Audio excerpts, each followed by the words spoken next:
the smell of toast, the steady rhythm of a life already mapped out. Every day began the same way, and for years, that sameness felt like safety. The house had its little rituals. A spoon set on the counter in exactly the same place, the kettle's soft click, the dog circling twice before it settled near the radiator. Outside, a neighbor's car started at the same minute, every morning, like a metronome for the street. She would stand by the window, hands wrapped around a warm mug, and watch her breath trace a small fog on the glass that disappeared before she could give it meaning. Her husband would kiss her cheek, always in the same spot, always impassive. They'd share a smile that had long since turned into a habit. Comfort, routine, reliability, the architecture of a life that looked complete. But lately, the silence between words had begun to stretch. The radio filled it. The dog's nails on the kitchen floor filled it. A newsreader's voice told stories about distant places while their chairs faced each other like two boats drifting on the same tide. And still, something inside her waited for a sound that never came. At work, the world moved faster. Elevators sighed open. People brushed past with purpose, and deadlines hummed in the air like neon. She liked the order of it, the logic, the way a calendar could promise a shape to the week, until the day he joined the team. He wasn't remarkable at first glance. A little too confident, maybe, a little too calm. But when he spoke to her, he looked directly, not past, not through, but at her. And in that gaze, something dormant shifted, as if a closed door somewhere inside had been nudged, not opened yet, just tested for a hinge. It was small things at first, a question about her weekend, a shared joke in a meeting, a glance that lingered just long enough to feel noticed. He laughed at things her husband never heard her say, and for reasons she couldn't name, she started thinking about what she'd wear the next morning. She told herself it was nothing, harmless attention. Everyone likes to be seen. But then came the messages. The first one was practical. "You left your notebook on my desk." She typed, "Thanks," and erased it. Then, "Sorry." Then nothing at all. The second was softer. "I like that story you told today." She read it twice, not for the words, but for the space around them, the suggestion that he'd been listening, not just hearing. The third never mentioned work at all. Evenings changed shape. She found herself checking her phone before saying goodnight, as if a small screen could confirm a part of her that daylight forgot. Once, she smiled at a message, and her husband asked what was funny. "Nothing," she said, and her voice carried that small, invisible tremor of truth that no one else would have noticed except her. Days folded into weeks. The office became a place of quiet anticipation, a stage where every passing glance carried weight. When their hands brushed while reaching for the same folder, the air paused as though the room had taken a breath for them. It wasn't attraction in the usual sense. It was recognition, the kind that makes you feel like someone has read your thoughts before you speak them. She felt lighter and more solid at once, as if gravity had learned a new trick. One afternoon, it rained. The building emptied itself early, umbrellas, laughter, the future promising nothing more dramatic than dry socks and hot soup. He offered her a ride home. She almost said no. Almost. That night, she lay awake longer than she meant to. Pillow cool under her cheek, the sound of rain rethreading itself through the dark. She tried to think about weekend plans, errands, the shopping list on the fridge, but her mind kept slipping back to a corridor, a glance, a message that asked nothing and too much all at once. The next morning, she woke before the alarm. The light through the curtains was soft and pale, the kind that makes the world look harmless. She lay still beside him, listening to his breathing, steady, familiar, almost mechanical. The smell of coffee drifted up from downstairs, but she didn't move. Something in her felt unfinished, like a sentence she kept rewriting in her head. At work, everything looked the same. Fluorescent light, keyboards, muted laughter. Yet the air between them had changed. He greeted her with the same easy tone, but behind every word hovered the memory of that shared silence that neither had dared to name. She avoided his eyes. He noticed, and the noticing was, somehow, worse than the look itself. A mirror she hadn't asked for, held up gently, without blame. That afternoon, a meeting ran late. Rain again. The same restless weather. She packed her bag slowly, pretending to check her phone. When she finally stepped into the hallway, he was there. "Still working?" he asked. She nodded. "Just finishing up." One by one, the others left. Doors closed, lights dimmed, Footsteps faded. Soon, only two desk lamps remained, hers and his, small islands of light in a sea of shadow. She told herself she'd stay a little longer, just to clear her inbox. But her screen blurred. The words lost meaning. The cursor blinked like a heartbeat she couldn't align with. Somewhere in the building, the copier's green beam swept a wall every few seconds, steady as tide. At the far end of the room, he leaned on the doorway, a coffee mug in his hand. Want one last cup before we call it a night?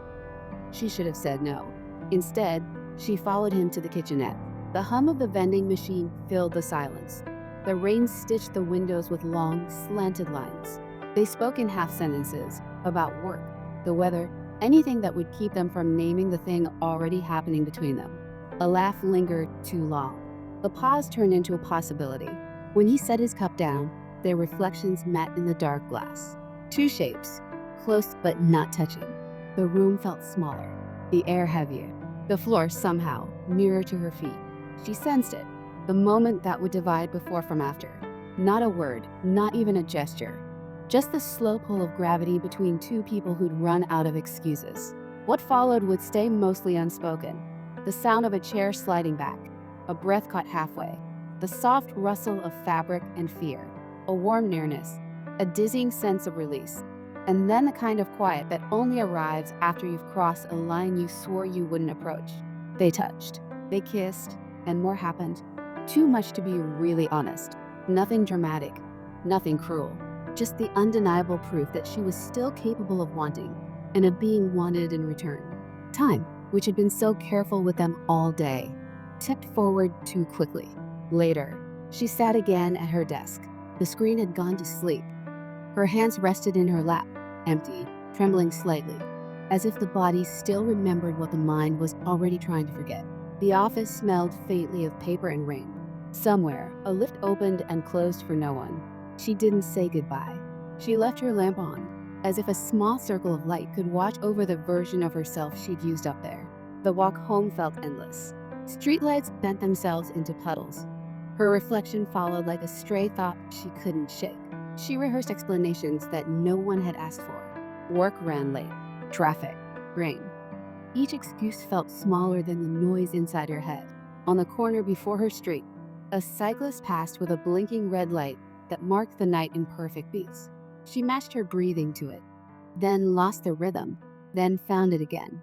At her door, the familiar sounds waited, the clink of dishes, the murmur of a TV, the dog's tail tapping against the couch like a small drum of happiness. His shoes by the hallway bench, placed neatly, one beside the other, the way people do when they believe in order. He looked up, smiled, sleepy, trusting. "Everything okay?" he asked. Not because he suspected anything, but because that's what couples say when they clock back into each other's lives for the night. "Yeah," she said. "Just tired." The words fit easily, the way a well-worn coat slips onto shoulders without asking if the weather has changed. She kissed him goodnight. The kiss landed neatly, perfectly, where it always did. Practice makes precision. Routine makes kindness. Love makes room for both. But as she stepped back, the night at the office flickered behind her closed eyes. The light on the desk, the hum of rain, the shape of a secret that wouldn't lie still. In the hallway, the house exhaled around her. A pipe ticked. The fridge murmured. Somewhere a neighbor laughed, and the sound reached her door in faded pieces, like a story told twice. She leaned against the wall and counted her breaths. 1, 2, 3, as if numbers could file her feelings into a manageable drawer. It didn't work. Numbers have never loved anyone back. The bathroom mirror offered a version of her face that wasn't guilty or triumphant, just startled, as if she'd wandered into a life she had once promised not to visit. She touched the glass. The cold climbed her fingers like a reminder. In the bedroom, he was already half asleep, the duvet raised in a quiet hill over his shoulder. She switched off the lamp and let the dark rise to meet her. The dog turned in a small circle and settled with a sigh that sounded like trust. She lay down carefully, as if not to wake the future. Her side of the mattress held the shape of her day.